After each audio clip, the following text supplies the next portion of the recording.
In this video, I will show you how to add money in TapTap Send. Then you need to click on the Account tab all the way at the bottom right. And from here, you need to click on Add Card. In this section, you will see that you can add a payment method to your account and you can add a debit card to your account. So if you want to add money in your TapTap Send and a payment method, then you need to click on Debit Card in here. So once you do this, you need to fill in your legal name, your card number, your expiration date, and your CVV. And if you do that, you need to click on Next. So I'm just going to fill this in and then I'm going to click on Next. So once you have filled everything in, you will see your debit card popping up in here, and then you are able to use this card to make purchases and transactions with the app.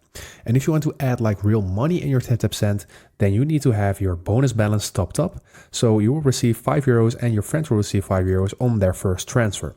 So you have your referral code in here, and once you click on this, you will also get money in your TapTap Send when someone registers through this link and makes transactions through your referral code. So if you want to add money to your balance again, then this is the way to go. So I hope this video helped you out. Please leave a like and consider subscribing, and then I will see you in the next one.